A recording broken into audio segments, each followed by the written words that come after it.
नमस्कार। Bharat news live 24 में आपका स्वागत है। मैं दिनेश कुमार पंडित। आई बात करते हैं अंतर्राष्ट्रीय ज्ञान स्थल बोध गया, जहां पर बौद्ध संसद की महाराष्ट्रीय समन्वय समिति भारत के तत्वाधान में दिनांक 25 अक्टूबर से लेकर 28 अक्टूबर तक 4 दिवसीय 9वीं राष्ट्रीय बौद्ध धम्म संसद का आयोजन किया जाएगा, जहां पर महाबोधि मेडिटेशन बाईपास के पास, जहां पर आज प्रेस वार्ता में अभयरत्न बौद्ध ने पत्रकारों के सामने संबोधित में कहा। आइए देखते हैं बोधिया रिपोर्ट।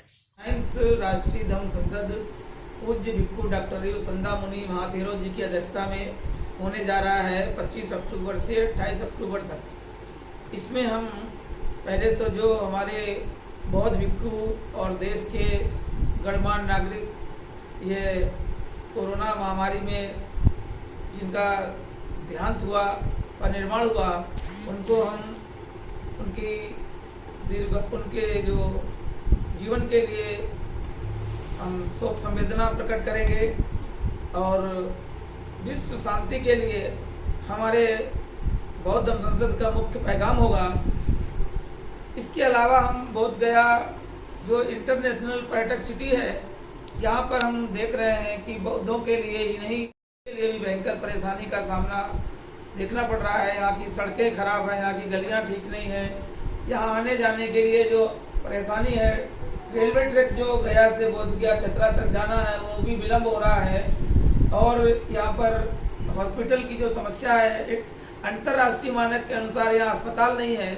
विदेशी और देसी और इंडियन जो भी लोग आते हैं उनको जो हेल्थ के लिए मतलब उच्च क्वालिटी का अस्पताल नहीं है, उसकी भी हम सेंट्रल गवर्नमेंट से और बिहार सरकार से रखने वाले हैं, उस पर चर्चा करेंगे।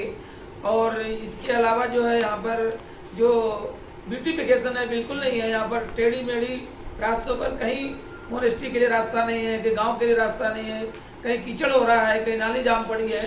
तो हम चाहते हैं यहाँ का एक डेवलपमेंट प्लान बने और लाइन वार यहाँ पर मोनेस्ट्रीज को बसाया जाए और उनके सीवर की सिस्टम बढ़िया हो।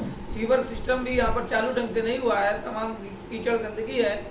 तो ये इस पर भी हम चर्चा करेंगे।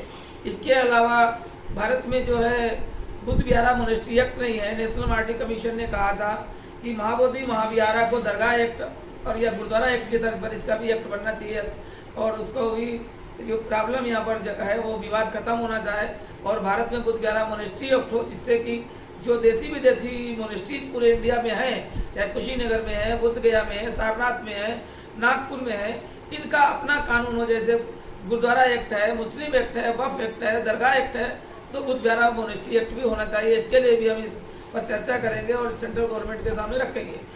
कानून इस देश में नहीं है अभी तक बना, 1980 से राज्यसभा में लटका हुआ है। भारत में जितने भी MP आ रहे हैं, डॉक्टर अम्बेडकर का सभी नाम लेते हैं, लेकिन डॉक्टर अम्बेडकर के मानने वाले जो बौद्ध धर्म को मानने वाले हैं, उनके बच्चों की शादियां जो होती हैं उनके लिए कोई कानून नहीं है। और जबकि सब धर्मों के अपने अपने कानून हैं। सिख गुरुद्वारा सिखों का 7 जून 2012 को जो है आनंद मैरिज एक्ट पास हो गया, लेकिन बौद्धों का विवाह कानून संसद में लटका हुआ है। हम चाहते हैं बौद्ध विवाह मान्यता कानून भी संसद पास करे, उसके लिए भी हमारे इस 9वीं राष्ट्रीय धम्म संसद में चर्चा होगी। को सुबह 10 बजे इसका जो है अभिध्वजा महारथा गुरु AB ज्ञानेश्वर महाथेरा कुशीनगर भिक्खु संघ के जो अध्यक्ष हैं वो हमारे मुख्य अतिथि हैं और वो आ रहे हैं। पूरे भारत के से जो है बौद्ध संगठनों के प्रतिनिधि आ रहे हैं। पूज्य भिक्खु डॉक्टर यू संदा मुनि महाथेरा जी के कर कमलों के द्वारा इसका विधिवत उद्घाटन होने के बाद ये 22 पॉइंट एजेंडा जो है ये इस पर बात होगी। और इसमें सबसे जो महत्वपूर्ण एजेंडा ये है कि भारत में सिख, जैन, बौद्ध तीनों को अभी भी हमको हिंदू धर्म के साथ रखा हुआ है। जबकि वेंकट तलैया कमीशन जो था, संविधान समीक्षा आयोग था, उसने एक अपनी रिपोर्ट में कहा कि तीनों लोगों को हिंदू धर्म से अलग कर देना चाहिए। ये अलग धर्म है, सिख धर्म भी अलग है, जैन धर्म भी अलग है, बौद्ध धर्म अलग है। उसको लेकर के हम सुप्रीम कोर्ट में हमारा विवाद चल रहा है। हमने अभी प्रधानमंत्री को, राष्ट्रपति को भी आग्रह किया है कि भाई ये हमारा जो है अलग जो है एक पहचान जो है बौद्धों की भी होनी चाहिए। ये भी हमारा जो इसमें मुद्दा रहेगा। पाली भाषा जो हिंदी भाषा से प्राचीन भाषा है, संस्कृत से भी पुरानी भाषा है, बुद्ध कालीन अशोक से कालीन भाषा है, उसको संविधान की 8वीं सूची में रखना है। और उसके लिए भी हम चाहते हैं कि पुनः जो है उसको जो है यूपीएससी में शामिल किया जाए, संघ लोक सेवा आयोग में, जहाँ से आईएएस की तैयारी करते बच्चे पाली भाषा से भी तैयारी करते थे। हर साल 10-15 बच्चे पास होते थे। बुद्ध गया में ताराडीह जो है ये जो महाबोधि महावीर पीछे जमीन है अरबों खरबों की, उसमें इंक्रोचमेंट हो रहा है, लैंड माफिया कब्जा कर रहा है। यहाँ का जिलाधिकारी सो रहा है। यहाँ का जिलाधिकारी अभिषेक सिंह को मैंने पर्सनली मिलकर कहा, वो भी सो रहा है।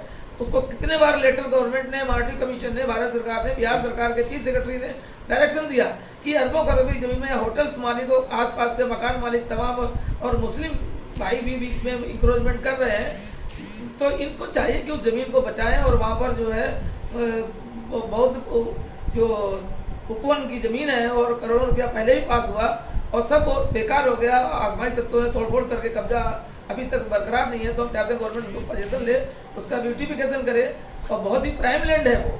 और बोध गया में इतना मुख्य जमीन जो कि महाबोधि सटा हुआ अशोक कालीन संगा नाम खुदाई में निकला है, आज भी मोटी मोटी दीवारें और फर्श दिखाई पड़ते हैं। तो मैं समझ नहीं पा रहा हूँ गया जिला प्रशासन क्या यहाँ पर कर रहा है। अभी तक मैं कितने बार चिट्ठियाँ देता हूँ, जिलाधिकारी को बोलता हूँ कि भाई यहाँ की समस्याएं बहुत बढ़ती जा रही हैं और सुरक्षा भी अभी पिछले बार सीरियल बम ब्लास्ट हुए, उसके बावजूद अभी पर यहाँ पर जो सुरक्षा व्यवस्था पुख्ता नहीं है। मैंने कई बार देखा है कि वो जो पीछे चोरी से टेम्पो जाते हैं, पुलिस प्रशासन की नॉलेज में है, लेकिन वहाँ पर चोरी से टेम्पो पीछे जो है वो गौतम वन परिसर के पीछे से जाके पीछे मस्जिद के पास पहुँच जाते हैं और वहाँ कोई कुत्ते में बम लगाते तो क्या करेंगे। तो अभी भी यहाँ की सुरक्षा व्यवस्था जो है मजबूत नहीं है और मैं चाहता हूँ कि सेंट्रल फोर्सेज जो सीआरपीएफ यहाँ लगे, क्योंकि बिहार पुलिस की कोई जो है 100% नहीं कह सकता कि यहाँ पर सुरक्षा व्यवस्था। ड्रोन कैमरे घूमते हैं, हवाई एयरपोर्ट ऊपर से निकलता है। हमने मांग किया था कि यहाँ पर सरकार जो है हवाई जहाज और ये ड्रोन कैमरों को रोके। महाबोधि के आसपास पूरा ड्रोन कैमरा नहीं घूमना चाहिए। यहाँ पर जितना भी मोनेस्ट्री है इनसे जो है यहाँ का बिजली विभाग और यहाँ की प्रशासन जो है कमर्शियल बिल वसूल कर रहा है, जबकि उत्तर प्रदेश गवर्नमेंट ने जो धार्मिक जितने भी मंदिर हैं उनमें बिजली का बिल माफ़ किया हुआ है और दूसरी गुजरात सरकार ने माफ़ किया हुआ है। लेकिन स्पेशली बिहार सरकार और यहाँ का गया प्रशासन यहाँ की जितनी धार्मिक मोनेस्ट्री उनसे अनाप शनाप बनियागिरी करके पैसा वसूल कर रहा है। लाखों रुपए अनाप शनाप बिल भेज रहा है। ये इलीगल है, गैर कानूनी, इनको माफ़ करना चाहिए। ये भी हमारा इशू एजेंडा होगा।